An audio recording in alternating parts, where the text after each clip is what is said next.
All right, Lala.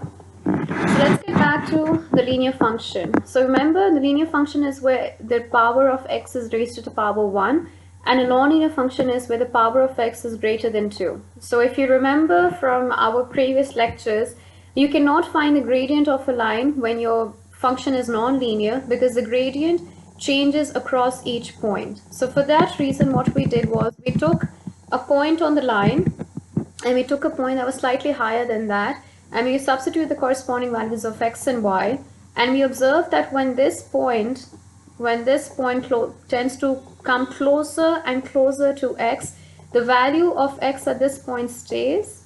However, this value as it approaches 0, let's say it becomes 0, it diminishes. So the effect of the gradient of this point actually diminishes, and it depends on this value of x what or how high your gradient is. So from that we found a generic formula of gradient for this line, which was y is equal to 2x. That was the gradient of this line. And then at corresponding values of x, you could find that the value of the gradient changed. So at x is equal to 1, you'll get another value of a gradient. You'll put it into the equation y is equal to 2x. This is the stupidest tool ever. So when you put, so this was your gradient basically.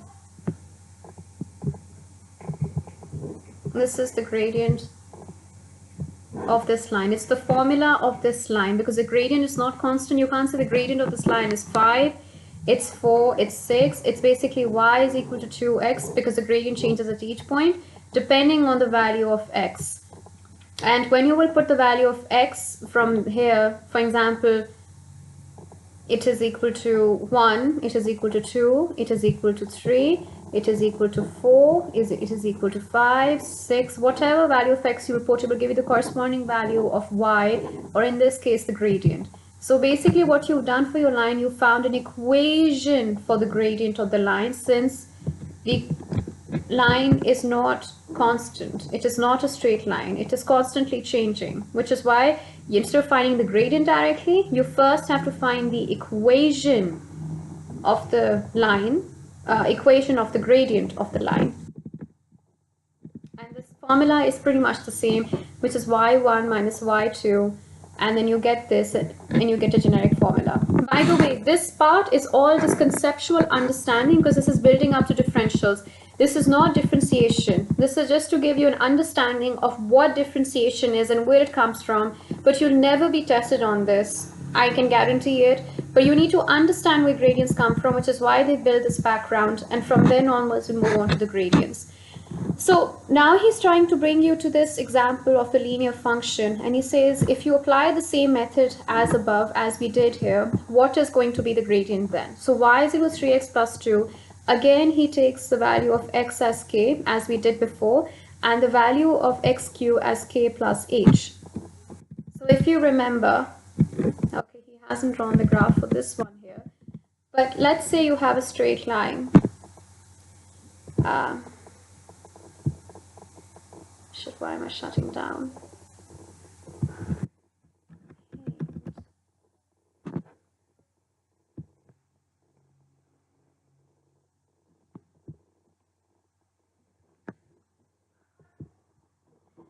So let's say you have a straight line here. This value xp is equal to, let's say this value is equal to k. I need to increase the size of this. How do I do that? Perfect.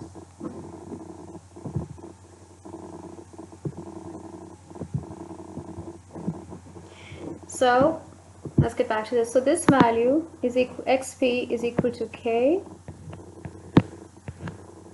Are you being messy with me?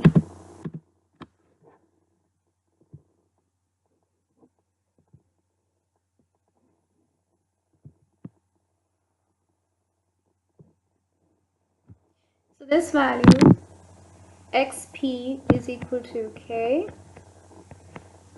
and then you find the corresponding value of y over here. Now this value, now remember when I told you that this is basically h units, you're making yourself move from h units. So this value xq is equal to k plus h.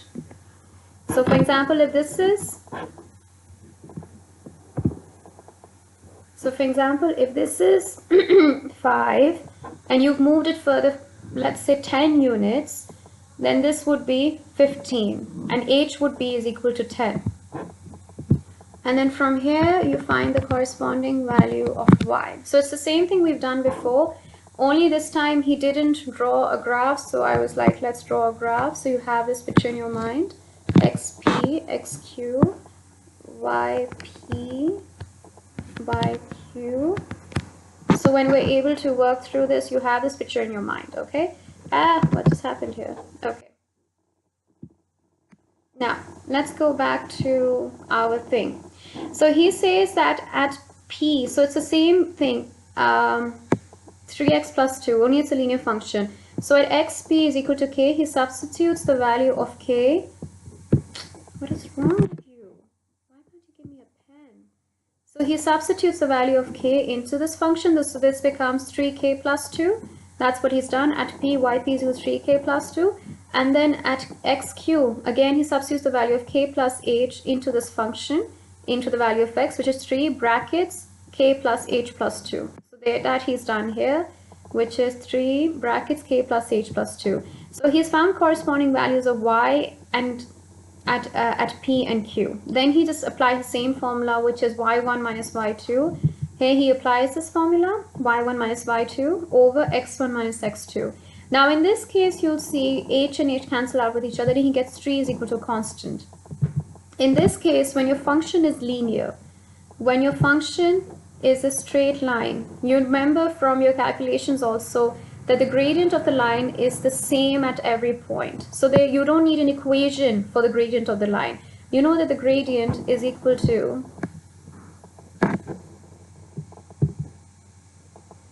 m is equal to any constant 1, 2, 3, 4, 5. So I'm just going to label that constant k. So m is any constant. So that's any value, which is basically to say that the gradient is the same throughout. So if the gradient of the line is equal to 1 here, the gradient of the line would be equal to 1 here, it will be 1 here, it will be 1 here, it will be 1 here, it will be 1 here, it will be 1 here.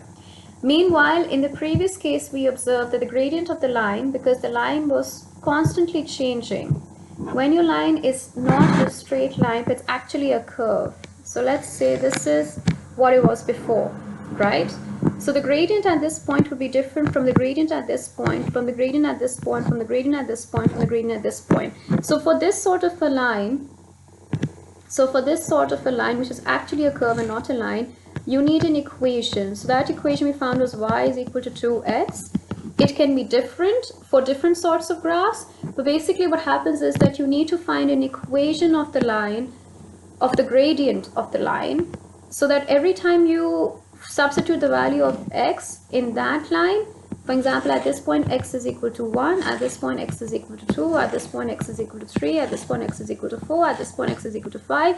Every time you substitute the value of x, the gradient would change accordingly to that value of x, and you will find that your gradient is not constant. Your m at this point is not constant.